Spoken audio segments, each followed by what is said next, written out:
Com a mais plena certeza, a serpente não é o tipo de animal mais querido no texto bíblico. E igualmente, com a mesma certeza, a sua fama não é lá das melhores. Embora o judaísmo não veja esse animal como uma representação do mal em si, a Escritura como um todo coloca sobre ele o peso de representar de alguma forma o desejo incontrolável e o potencial traidor dos sentidos, quando esses se exaltam sobre a razão. Já o cristianismo seguramente vê a serpente como um símbolo do mal onipresente na existência humana, um arquétipo do próprio demônio, para ser mais preciso. Fato é que, em lugar algum das escrituras judaicas, a Torá e os profetas, a serpente é vista como um símbolo arquetípico do bem. Uma pequena amostra. Lembre-se da serpente do Éden, no Gênesis 3, ou da serpente veloz, lá do livro de Jó 26:13, e nos Salmos, a serpente como uma metáfora da traição, Salmo 140, verso 3, e em Isaías como a serpente fugitiva, Isaías 27:1. Vemos por meio desta pequena amostra textual que, por unanimidade, toda a Escritura declara que a serpente não é metáfora de coisas boas. Muito pelo contrário, é símbolo de tudo aquilo que deve ser evitado ou rejeitado. E por que sabemos que isso é também verdade em relação à serpente de bronze, relatada em Números 21, verso 8? Bem, primeiro porque, se lermos atentamente, foram exatamente serpentes que estavam picando o povo. Por quê? Devido às reclamações, às murmurações e ao pecado do mesmo, conforme relatado em Números 21, 4 a 5. Então partiram do Monte Hor pelo caminho que vai ao Mar Vermelho, para rodearem a terra de Edom. E a alma do povo impacientou-se por causa do caminho. E o povo falou contra Deus e contra Moisés. Por que nos fizeste subir do Egito para morrermos no deserto? Pois aqui não há pão e não há água, e a nossa alma tem fastio deste miserável pão. Observe a partir dessas passagens que o povo tinha o que comer. Eles tinham o maná, que eles chamaram de miserável pão, e reclamavam que poderiam morrer, pois ali não havia pão ou água. Eles estavam desejando ter algo mais para comer, quando na verdade achavam-se já fartos daquele pão, que era o maná. Foi uma reclamação que não procedia, pois o que estava falando mais alto não era a fome, posto que tinham aquilo que comer, mas sim o desejo incontrolável de experimentar outra coisa. Depois dessas reclamações infundadas, lemos sobre o aparecimento de serpentes que passaram a picar os israelitas, matando-os às centenas. Depois de perceber seu erro, o povo falou com Moisés para que ele intercedesse a seu favor a fim de que aquele sofrimento passasse. A Torá então relata o seguinte: Deus dá uma ordem para Moisés: faça para você mesmo, faça para ti uma serpente de bronze e põe ela sobre uma haste. E será que todo aquele que for mordido pela serpente, que olhar para ela, viverá? Números 21:8. Está claro que aqui a ideia de contemplar o próprio erro e refletir sobre ele seria o caminho da cura para aquelas pessoas. A serpente representa a astúcia e o desejo incontrolável. Isto nos ensina que fugir da presença daquilo que nos condena não é o certo. O certo é encarar de frente o problema, olhar em seus olhos, metaforicamente falando. No imaginário cristão, a serpente sempre foi vista como o arquétipo do mal, inclusive aquela do Éden, que, segundo o Novo Testamento, enganou a mulher, induzindo-a ao erro e ao pecado. Segundo Coríntios 11:3.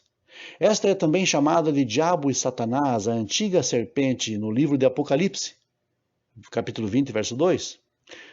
Jesus, num dos seus mais virulentos discursos contra os fariseus, chama todos eles de serpentes, Mateus 23:33. Já em Lucas 10:19, serpentes são uma representação de um inimigo que deve ser vencido e pisado a pés. Porém, a despeito de toda esta óbvia ligação com o mal, o que foi mesmo que Jesus aconselhou aos seus seguidores? Eis que vos envio como ovelhas ao meio de lobos. Portanto, sede astutos como as serpentes e simples como as pombas. Mateus 10, 16. Ao analisarmos o texto grego desta passagem, notamos que ali se lê a palavra phronimoi, astutos, o mesmo termo usado na Septuaginta em referência à serpente do Éden, phronimótatos. Phronimótatos é o mais astuto em Gênesis 3:1. Assim, aquilo que em algumas partes do Novo Testamento é aparentemente detestável na serpente, ou seja, a sua astúcia ou a sua forma de agir sorrateira e enganosa, passa a ser louvável e até desejável aqui nesta recomendação de Jesus aos seus discípulos e seguidores. Em outro discurso, Jesus equipara-se à serpente levantada por Moisés no deserto. João 3,14. E como Moisés levantou a serpente no deserto, assim importa que o Filho do Homem também seja levantado. E esta figura é tão presente no imaginário cristão que muitos até associam a haste usada por Moisés à cruz sobre a qual Jesus teria sido crucificado. Mais ainda, atribuindo à imagem de bronze o poder de cura, associam a ideia de Jesus, que teria supostamente poder para curar não apenas enfermidades, mas também o pecado, que é a doença da alma. Porém, nem mesmo aquela serpente do deserto significa algo bom ou positivo. Ela é a exata imagem da submissão humana aos seus próprios desejos, da sua entrega aos instintos mais baixos e animalescos. A Tosefta em Da'at Zikanim comenta: a razão pela qual Deus instruiu Moisés a construir uma serpente, o símbolo de tudo que é negativo, desde tempos imemoriais, foi para demonstrar que este símbolo muito negativo os curaria milagrosamente de picadas de serpentes, desde que usado de maneira adequada. Neste caso, a serpente de bronze foi uma espécie de personificação do mal cometido pelos israelitas naquela ocasião. Esta personificação do mal cometido pelos israelitas, incorporada pela serpente de metal na haste, é algo muito contundente no contexto desta mensagem. O remédio ou a cura para o pecado está no fato de que precisamos encará-lo de frente. É apenas contemplando o objeto do nosso erro que passamos a entender as implicações dele e o mal que nos causa, e não somente a nós, mas a todos à nossa volta. A lição da história é que Moisés recebeu uma ordem que dizia: faça para ti, ou faça por ti mesmo, isto é, por tua própria conta e risco esse objeto.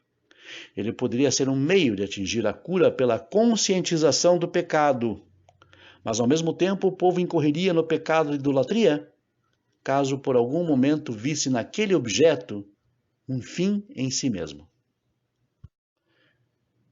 E o triste fato é que os israelitas, ao longo da sua história, de fato passaram a ver naquele objeto não um meio, mas sim um fim em si mesmo.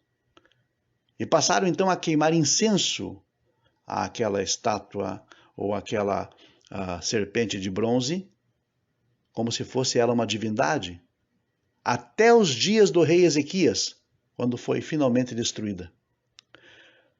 Assim sendo, qual seria a razão de Jesus ter usado a figura da serpente em seus discursos e de ensinar que seus discípulos deveriam ser idênticos a ela, usando o mesmo termo qualitativo daquela do Éden, e de comparar a si mesmo com tal arquétipo do que seria, pelo próprio Novo Testamento, algo detestável e negativo? E como sempre, a nossa mensagem final: se você gostou desse vídeo, curta, compartilhe com seus amigos, contatos e redes sociais. E se você ainda não for inscrito, se inscreva, ative as notificações, que teremos mais conteúdo acerca da Torá e acerca dos sentidos mais sutis do texto da lei divina. Até o próximo estudo, então. Muito obrigado a todos e até lá.